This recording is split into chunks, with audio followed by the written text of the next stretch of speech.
What is going on, guys? Jaden here from Featured Creatures. So today is actually going to be part 2 of our bioactive enclosure setup. So this was the bioactive enclosure that we worked on last time. We basically got all the substrate and the foundation done and ready for it. Now today we're going to be landscaping or hardscaping it, as well as adding all the plants and the different microfauna that we're going to put in. So let's go ahead and get right into the video. Alright guys, so this is the piece of wood that I got right here. Obviously, this is cork bark as well as this smaller piece of cork bark. They did not have the specific wood that I was looking for to put in here. But for now, this is going to work. As well as I got different plants. I got the pothos there, as well as I got these plants. These are really good plants. That's what they're called right there. So, but obviously before planting them, we got to take them all out of this dirt and just rinse them just a little bit. And then we'll go ahead and plant them. But I have a specific way that I'm wanting to plant those plants. So let's go ahead and get right into the video. We do got the dubia roaches that I'm going to be putting in there, as well as some of the super worms. Then we got this. I know it says Priscilla laevis, but that's just the lid I put on there. But this has all of our springtails in it that we're going to be putting inside the enclosure. So yeah, that is mold in there, but as you guys know, they do eat mold. But that's what I was just breeding them out of, just to get them ready for this enclosure. As well as I got more dirt. And even though we filled it all the way up, I have a different reason for this dirt this time.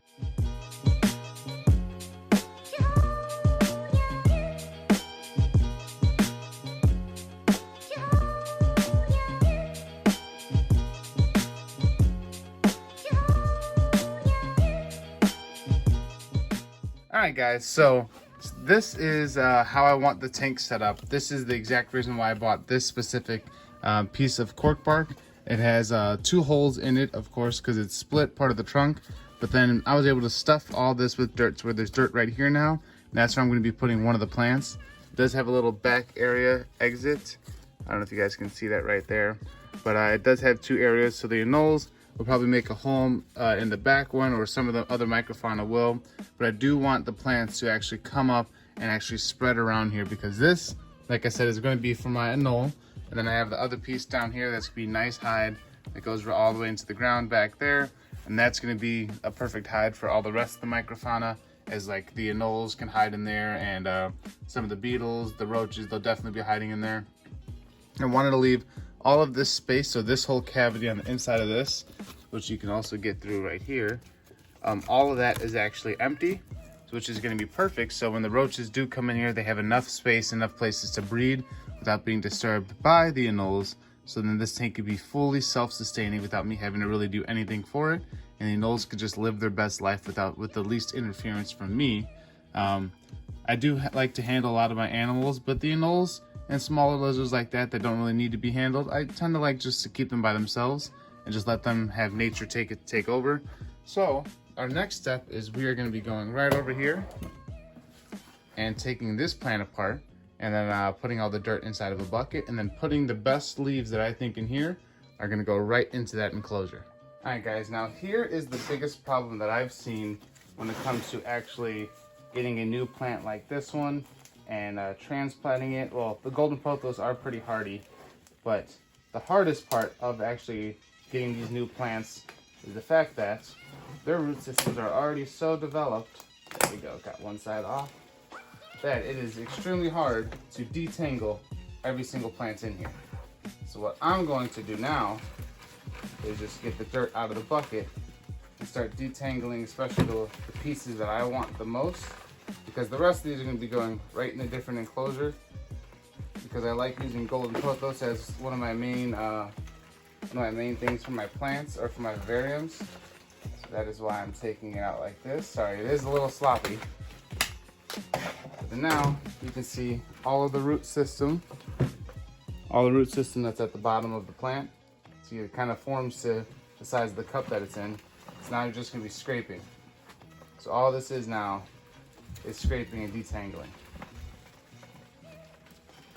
That's what you do for about 20 minutes. You can do it before you start doing your tank or after. Either one's perfectly fine. Just make sure when you buy a plant this big that you have other places to put the plant. I'm going to be creating some other bioactive enclosures. So that's why I got the biggest one that I can get.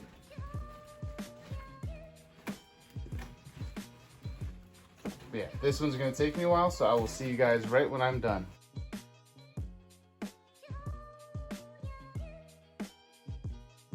All right, so put it right there for now. I got the plants, the main plants I'm gonna be putting in there, because there's still a lot more to go on that, but I got a lot of the longer ones that I was wanting to put in the tank out.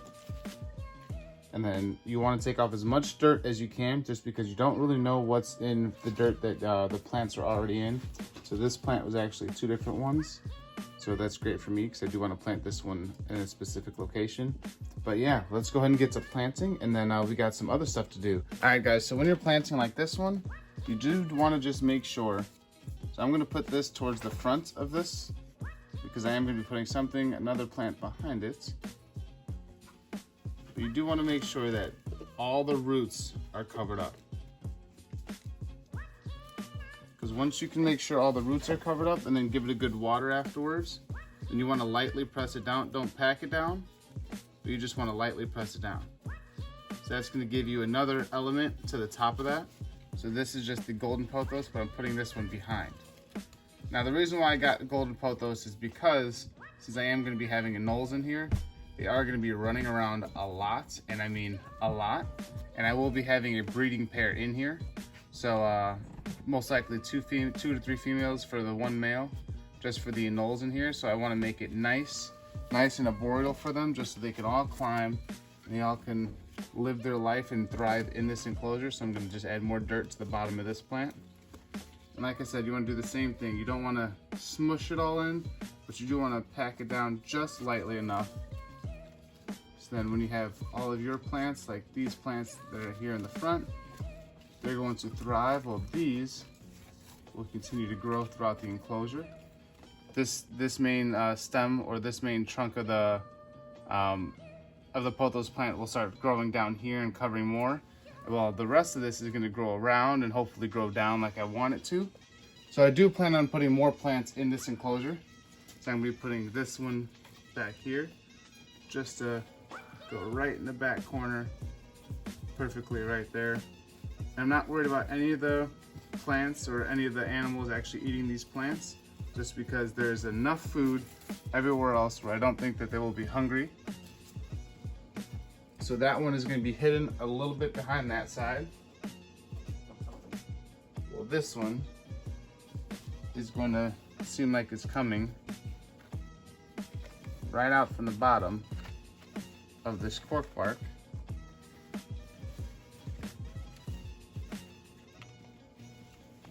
So it's going to give it a nice, vibrant color.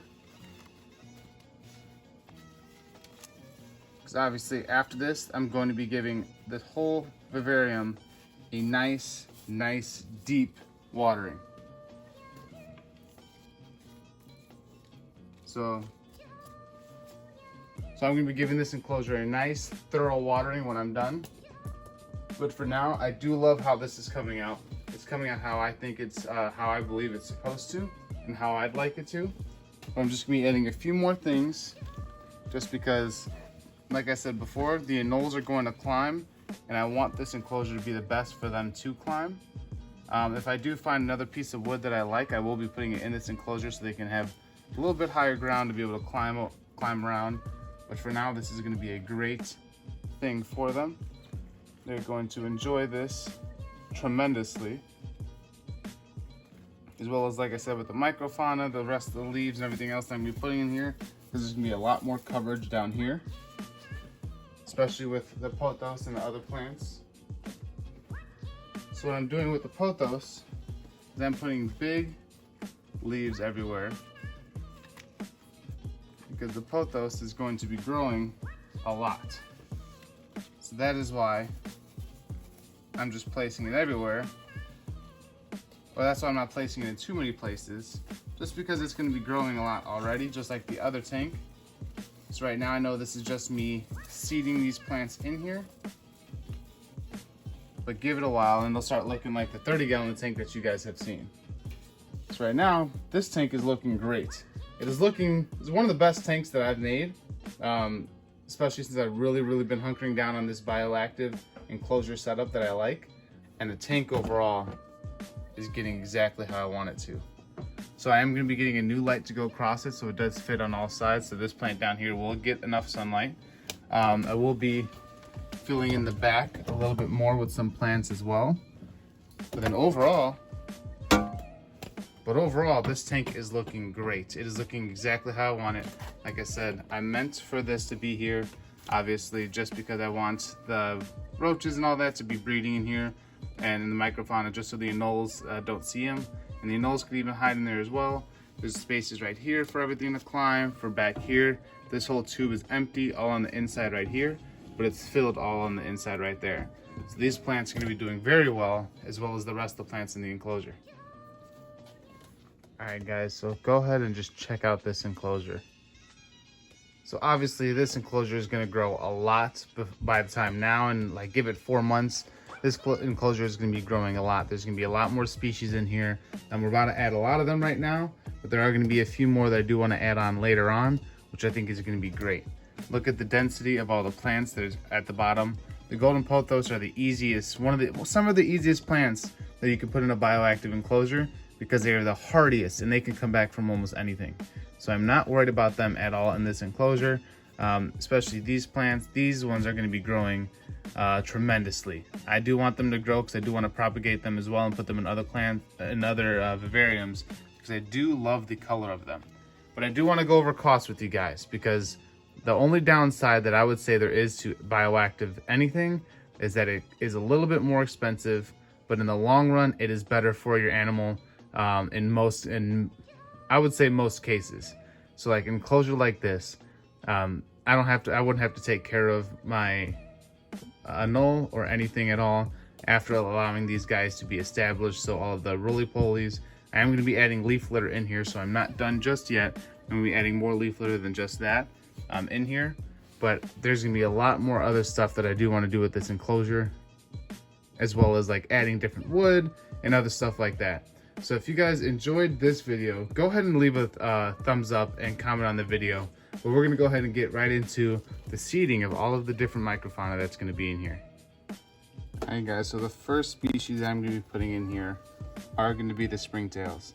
So these guys, once I open this up, you'll actually start being able to see some of them. So if you guys take a look in there, there is springtails.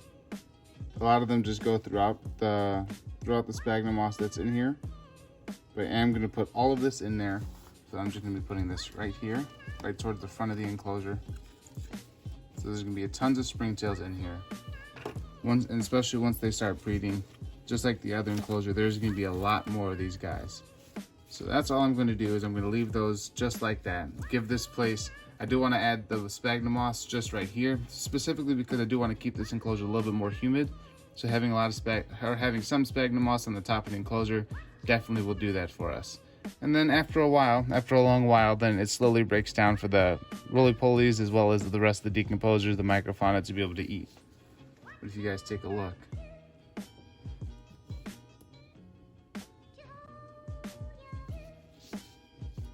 you guys can start to see all the springtails enjoy their new habitat. So it is crazy. You're literally creating a bioactive, or you're creating an enclosure for animals to live their natural best life inside of your house. So you get a little piece of nature, as well as, and the piece of nature, as well as just the aesthetic and everything else that goes with a bioactive enclosure.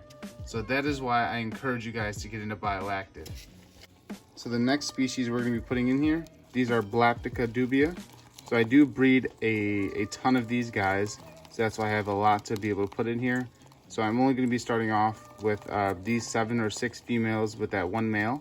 So then they're going to be able to go all throughout the environment.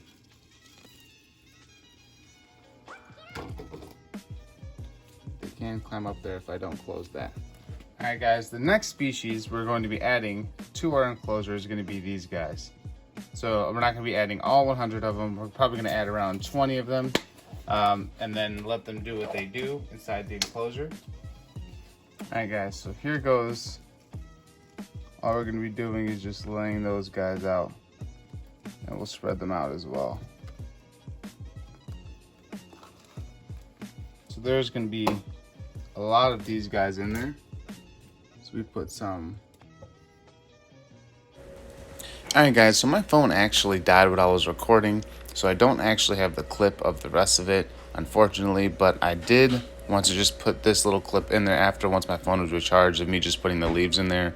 This is giving you guys the final results of the tank. I am going to be doing a 1 week update after I put a Nelly or a Nola in there. But yeah, I will see you guys then. Thank you for watching this video, and if you liked it, go ahead and like, comment, and subscribe, and I'll see you guys in the next video. Peace out.